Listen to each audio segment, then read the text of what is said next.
নমস্কাৰ প্ৰিয় দৰ্শক, মই ইন্দ্ৰাণী আপোনালোক আটাইকে পুনৰ এবাৰ মোৰ পাকঘৰত স্বাগতম জনাইছোঁ। আপোনালোকে বাৰু মাছৰ কণী খাই ভাল পায়নে? মোৰ কিন্তু বিৰাট প্ৰিয়। এই মাছৰ কণীৰে আজি এটা ৰেচিপি লৈ আহিছোঁ আপোনালোকৰ কাৰণে। মাছৰ কণীৰে বৰ ভাজি বহুত বেছি সোৱাদ লগা হয়।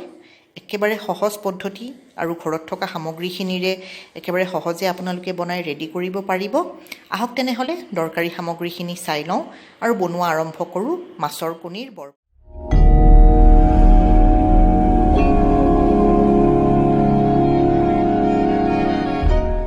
প্ৰিয় দৰ্শক, মাছৰ কণীৰ বৰ বনাবৰ কাৰণে এয়া মই 200 গ্ৰাম মাছৰ কণী লৈছোঁ। ভালদৰে ধুই পৰিষ্কাৰ কৰি লৈছোঁ আৰু এয়া 2টা মজলীয়া আকাৰৰ পিঁয়াজ মিহি মিহিকৈ কাটি ইয়াতে যোগ কৰিছোঁ। আধা চামুচ আদা, নহৰু আৰু কেঁচা জলকীয়া মিক্স কৰি বটি লৈছোঁ। সোৱাদমতে নিমখ আৰু সৰু চামুচেৰে আধা চামুচতকৈ অকণমান কম হালধি গুড়ি। এই গোটেইখিনি ইনগ্ৰেডিয়েণ্টছ ভালদৰে মই মিক্স কৰি ল'ম, এটা পেষ্টৰ দৰে বনাই ল'ম। ঘৰত যদি সৰু ল'ৰা ছোৱালী আছে, জ্বলা নাখায়, তেতিয়াহ'লে জলকীয়াটো আপোনালোকে স্কিপ কৰিব পাৰে আৰু জলকীয়াটো মিহি মিহিকৈ কুটি পেলাইও ব্যৱহাৰ কৰিব পাৰে। মই ইয়াতে বটি ব্যৱহাৰ কৰিছোঁ। এইখিনি মিক্স কৰা হৈ গ'ল আৰু এতিয়া ফ্ৰাইং পেনখন গেছত বহাই দিছোঁ।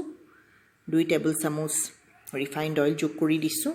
তেলখিনি গৰম হোৱাৰ লগে লগে এইখিনি মই হাতেৰে এইদৰে বহাই দিছোঁ। এটা বেটছত কমফৰ্টেবলি যিমানকেইটা বৰা ভাজিব পাৰে সেইদৰে আপোনালোকে বনাব। এতিয়া ঢাকন দি গেছৰ ফ্লেমটো একেবাৰে চিমত ৰাখি এইকেইটা 2 মিনিটৰ কাৰণে হ'বলৈ থলোঁ। ঢাকন নামাৰিলে চিটিকি আহে কেতিয়াবা, সেইকাৰণে মই ঢাকন দিছোঁ আৰু ঢাকন দিলে সোনকালে সিজেও। এয়া 2 মিনিট পিছত ঢাকন খুলি এইকেইটা লুটিয়াই দিম। বেছি সময় নালাগে, 4 পৰা 5 মিনিট সময়তে মাছৰ কণী ভজা হৈ যায়। ইমান প্ৰচেছটো সহজ, দেখিছেনে প্ৰিয় দৰ্শক? আপোনালোকে মাছৰ কণী কেনেকৈ খায় মোক কমেণ্ট কৰি জনাবচোন। আমাৰ ঘৰত সৰুৰ পৰাই আমাৰ মায়ে এইদৰে বনাই খুৱাইছে। বৰ জুতি লাগে মাছৰ কণীৰ বৰ। এইদৰে এবাৰ নিশ্চয় বনাব আৰু যদি বনাই খাই কেনেকুৱা পালে মোক এটা কমেণ্ট নিশ্চয় কৰে যেন প্ৰিয় দৰ্শক। এয়া হৈ গ'ল বৰকেইটা, গল্ডেন ব্ৰাউন হৈছে 2টা ছাইড। এয়া মই উঠাই থৈ দিলোঁ আৰু মাছৰ বৰ গৰম গৰম খাবলৈ বৰ বেছি জুতি লগা হয়। গৰমে গৰমে খোৱাৰ চেষ্টা কৰিব আপোনালোকেও। এয়া চাওক হৈ গৈছে।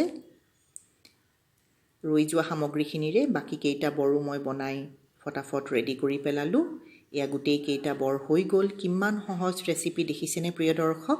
আশা ৰাখিছোঁ আজিৰ ৰেচিপিটো চাই ভাল পাইছে বুলি। গতিকে লাইক আৰু শ্বেয়াৰ নিশ্চয় কৰিব আৰু মষ্ট ইম্পৰ্টেণ্ট, বনাই এইদৰে নিশ্চয় এবাৰ খাই যেন। আজি সময় উলিয়াই আপোনালোকে মোৰ এই ৰেচিপিটো চালে বহুত বহুত ধন্যবাদ। পুনৰ লগ পাম অতি সোনকালে আৰু এটা নতুন সুস্বাদু ৰেচিপিৰ সৈতে।